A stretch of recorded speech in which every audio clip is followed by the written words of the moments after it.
this is take 2. I thought I've done the whole thing and then it hadn't recorded, so I'll do it again. Might even do it quicker this time. Okay, lie on your back. Fingertips to the small of your back. Little nod of the chin. So I'm going to just focus on the hips really. Mobilising and stretching the hips. So I'm going to start here. The fingers are there just to check in if there is change in pressure as you are moving the legs.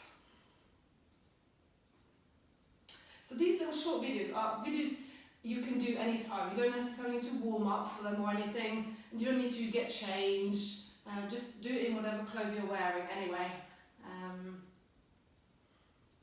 Okay, legs are lifted and then you lengthen one leg, bring the knee in. Okay, so again I'm just checking here that I'm not pushing the back into the floor as the knee comes in, nor am I arching the back as the leg goes out. So I just keep, and this is why I've got the fingers there, excuse me, just to check for the pressure.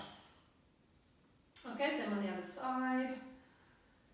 And remember, it's really much more useful and beneficial to move throughout the day rather than save up your movements for the end of the day or just the beginning of the day. So use these short videos as an incentive to move in between your sessions and during the day. Okay, you can do both.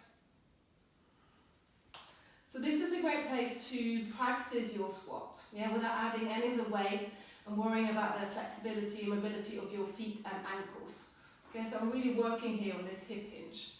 Okay, I can also take the hands and pull them in. Okay, you just check in that you're not pressing down into the mat. And then I'm going to circle, still keeping the pelvis still. So this movement comes from the hips, change direction.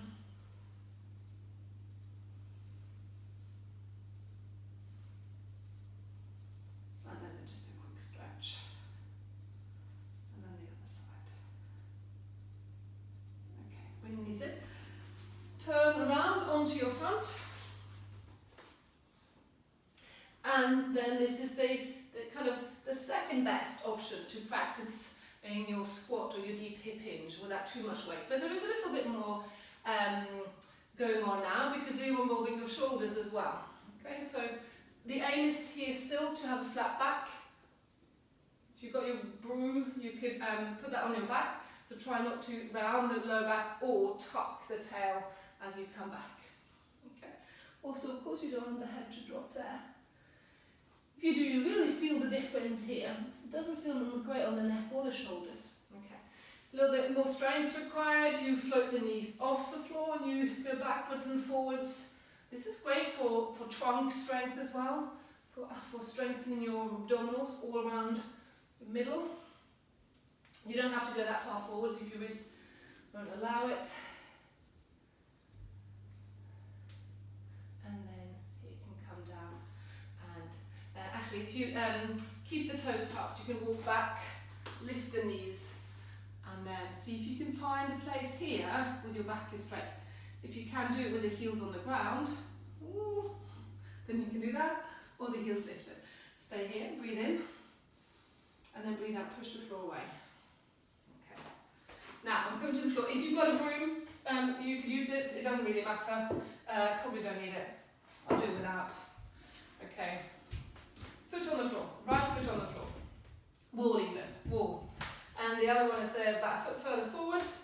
I'm lining myself up with the wall. Take a breath in, and then breathe out. I'm going to hinge. And I'm going to push the floor away, and then we're going to balance. Okay, so I'm going to hinge back into this hip hinge. Slowly lower myself to the wall, so I resist here with this foot on the wall, and then come back. So if you've got something you need to hold on, you just hold on, push away, and lift. Yeah, or just do one of these three elements. You've got three elements to it. You've got the hinge, you've got the pushing forwards, and here I really push into the wall. You should feel this in the back here. Lift and come down. Okay, so I'm working a little bit more on the hinge, but also on strengthening the side of the hip here. And this one, and also this one. And then I can just stay here and do a few more balancing ones, or maybe you just stay with this coming forwards. Push, really push the floor away and hinge, come back.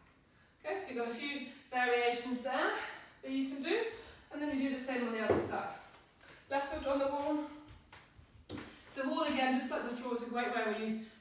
yourself up, check where you are. And then you're going to hinge. And then you're going to push. Yes, again, the left was really pressing into the floor. So this feels fired up. And then I balance. And then I hinge, and then return. So hinge, push, and balance. And come down. So don't hold on hard onto this one. Okay, you're holding on very lightly.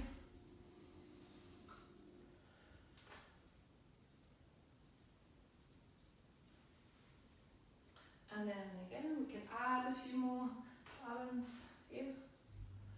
Okay. And then release. Okay. Take your right heel on the wall. Both knees are bent. And then you're going to push your right heel into the wall and at the same time tuck your tailbone under and release. So I push into the wall and I tuck at the same time to really open up the hip. And I'm not going to again do many. I'm going to keep this short. Hold it there. Circle the arms.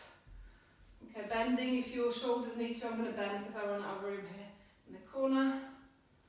And then I'm going to do a little side bend. And the other side. Hands on the head. Lengthen and bend.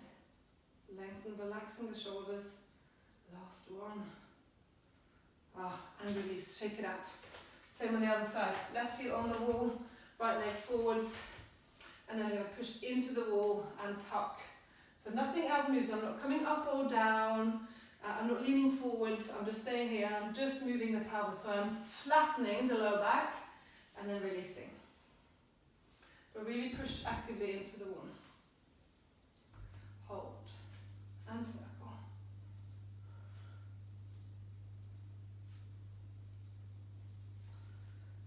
And then do a little side stretch.